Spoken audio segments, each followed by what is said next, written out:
నమస్తే. ప్రస్తుతం మనతో పాటు సీనియర్ జర్నలిస్ట్ భరద్వాజ్ ఉన్నారు. ఆయనతో మాట్లాడదాం. నమస్తే సార్. నమస్తే. సార్, గోరంట్ల మాధవ్‌ని అరెస్ట్ చేయడమే కాదు, పోలీసులు కొట్టారు అని చెప్పేసి అంటున్నారు.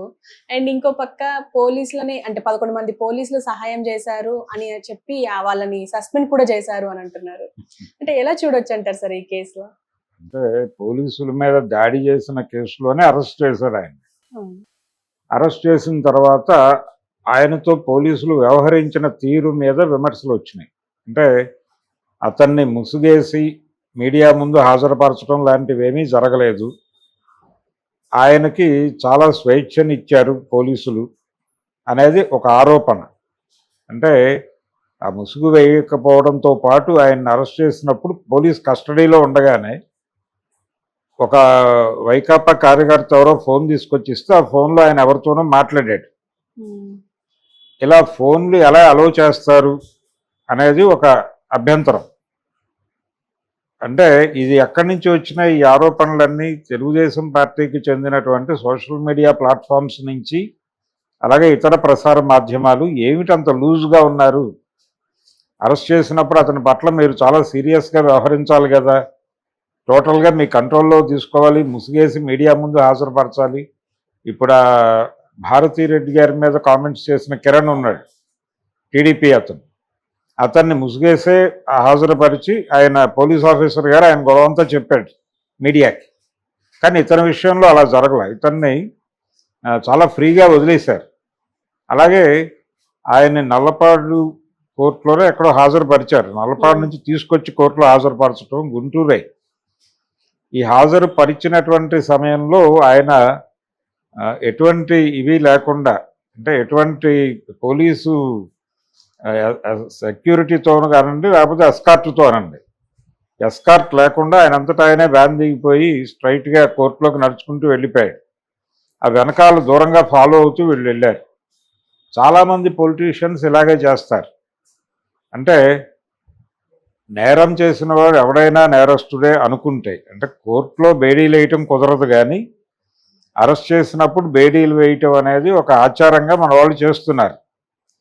పొలిటికల్ ప్రిజనర్ అనే ఇది రాదు వీళ్ళకి. రాజకీయ పార్టీలో ఉన్నప్పటికీ వాళ్ళు చేసిన క్రైమ్ను బట్టి వాళ్ళ స్థాయి ఏమిటనేది డిసైడ్ అవుతుంది, కానీ అతను రాజకీయ పార్టీలో సభ్యుడా, మాజీ ఎంపీనా అనే దాన్ని బట్టి పొలిటికల్ క్రిమినల్గా చూడటం కుదరదు, చట్టం అంగీకరించదు.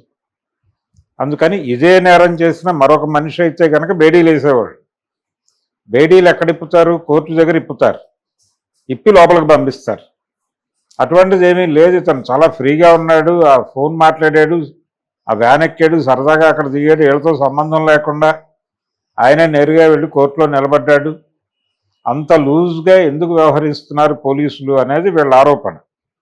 అందుకని దాని మీద ఒక ఎంక్వైరీ వేసి ఆయనకి ఎస్కార్ట్ చేసినటువంటి పోలీసులు, అరెస్ట్ చేయడానికి వెళ్ళినటువంటి గుంటూరు పోలీసుల మీదే ప్రధానమైనటువంటి, ఇప్పుడు ఇంటెలిజెన్స్ డిఎస్పీ ఎవరో ఉన్నారు దానిలో, ఆయనకు ఆల్రెడీ బదిలీ వేటు అయిపోయింది, ఆయన ట్రాన్స్ఫర్ చేశారు. ఆయన ట్రాన్స్ఫర్ చేయడంతో పాటు అక్కడ ఉన్నటువంటి ఎస్ఐలు వీళ్ళ మీద కూడా ఇప్పుడు ఎందుకు చర్యలు తీసుకోకూడదు అనే ఒక నోటీస్ అయితే సర్వ్ అయిపోయింది. అందుకని ఇప్పుడు వాళ్ళందరూ సమాధానం చెప్పుకోవాలి. ఇక్కడ పర్టికులర్గా చూడాల్సింది ఏంటంటే, చాలా సందర్భాల్లో పొలిటికల్ ఇన్ఫ్లుయెన్స్ ఉన్న వాళ్ళని పోలీసులు హ్యాండిల్ చేసే పద్ధతి తేడాగా ఉంటుంది. అంటే వాళ్ళకి బేడీలు వేయరు, వాళ్ళు కూడా పోలీసులతో కలిసి కనబడరు, కొంచెం విడిగానే వెళ్ళిపోతారు. కోర్టులోకి వెళ్ళేటప్పుడు లేదు బయట ఎక్కడైనా మూవ్ అవ్వాల్సి వచ్చినప్పుడు ఎస్కార్ట్ నుంచి ఒక చిన్న రిలాక్సేషన్ తీసుకుని వ్యవహరిస్తారు.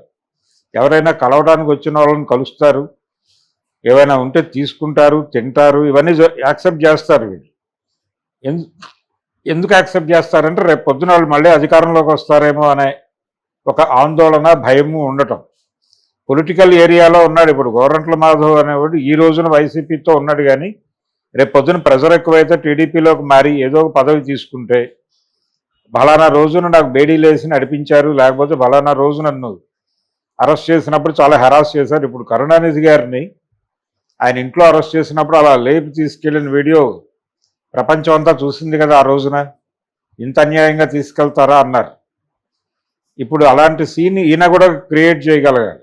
అంటే ఈయన్ని కూడా అలా ఈడ్చుకుని వెళ్ళాలని కొంతమంది టీడీపీ కార్యకర్తల లేకపోతే టీడీపీని మోస్తున్నటువంటి మీడియా సర్కిల్స్ తాలూకా అభిప్రాయం. గోరంట్ల మాధవ్ని అరెస్ట్ చేయటం అంటే రఫ్గా ఇలా పట్టుకుని సినిమాల్లో విలన్ని లాక్కెళ్ళినట్టు లాక్కెళ్ళి క్రూడ్గా లోపల పెట్టేసి 3rd డిగ్రీ ఉపయోగించి ఈ లెవెల్లో వీళ్ళ ఎక్స్పెక్టేషన్స్ ఉన్నాయి.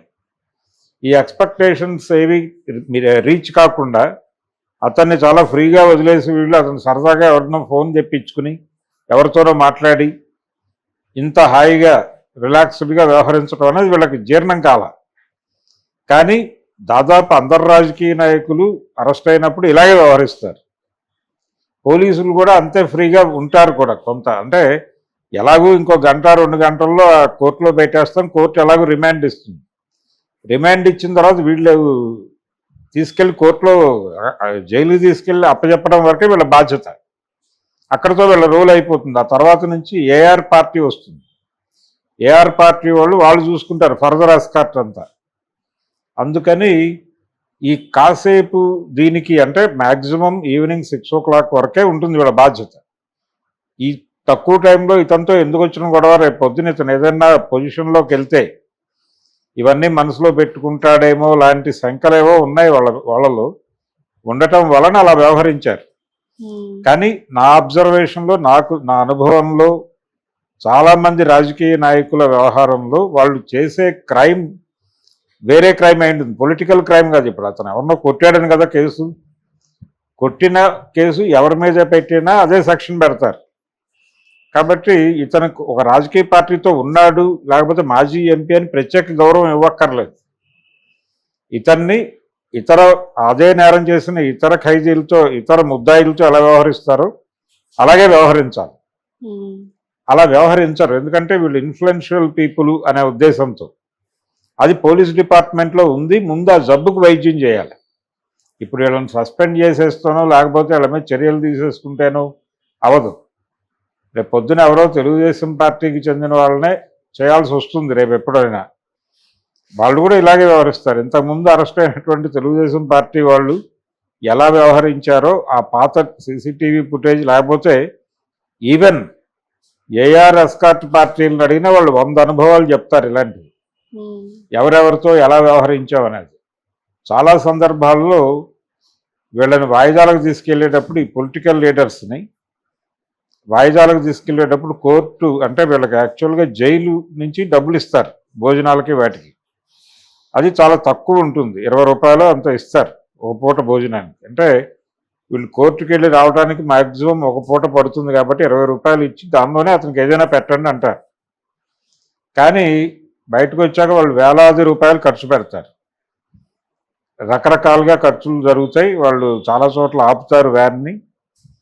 అలాగే కొన్ని సందర్భాల్లో ఒకవేళ నైట్ గనక బయట స్టే అయితే కొంతమంది రాజకీయ నాయకులు అంటే ఇప్పుడు గుంటూరులో వాయిదా ఉండి అతను రాజమండ్రి జైలు నుంచి వెళ్లాల్సి వస్తే రాజమండ్రి జైల్లో హ్యాండ్ ఓవర్ చేసేసుకున్న నైట్ యాక్చువల్గా వాళ్ళ ప్రోగ్రాం ప్రకారం అయితే రాజమండ్రిలో ఏఆర్ ఆఫీస్లో పడుకోబెట్టి ఎర్లీ మార్నింగ్ అవర్స్లో తీసుకెళ్ళి విజయవాడ కోర్టులో పెట్టాలి, గుంటూరు కోర్టులో పెట్టి అక్కడి నుంచి మధ్యాహ్నం బయలుదేరి వాయిదా పడిపోయిన తర్వాత తీసుకొచ్చి సాయంత్రం 6 లోపు హ్యాండ్ ఓవర్ చేయాలి జైల్లో. లేదంటే కనుక తిరిగి ఏఆర్ ఆఫీస్లోనే పడుకోబెట్టి పొద్దున్నే తీసుకెళ్ళి అప్పచెప్పాలి. కానీ వీళ్ళు ఏం చేస్తారంటే నైటే జర్నీ మొదలు పెట్టేస్తారు. ఇలాంటి ఇన్ఫ్లుయెన్షియల్ పీపుల్ని తీసుకున్నప్పుడు వీళ్ళు లేట్ నైట్ కల్లా గుంటూరు చేరిపోతారు. చేరిపోయి లోపాయికారిగా యాక్చువల్గా గుంటూరులో కూడా ఏం చేయాలి, వీళ్ళు అక్కడ ఉన్నటువంటి ఏఆర్ ఆఫీస్కి వెళ్ళి పడుకోవాలి. కానీ వీళ్ళ తాలూకా బంధువులు ఇళ్లలో ఎక్కడో పడుకుంటారు. పోలీసులు చూసి చూడనట్టుగా అక్కడ వాళ్ళ విడుదలకు సంబంధించి ఇతర కార్యక్రమాలు చాలా చేసుకుంటారు. చేసుకుని వీళ్ళకి మంచి భోజనం పెడతారు, వీళ్ళని బాగా చూసుకుంటారు ఎస్కార్ట్ వాళ్ళు. చూసుకున్న తర్వాత వీళ్ళు కూడా చాలా హ్యాపీగా ఫీల్ అయ్యి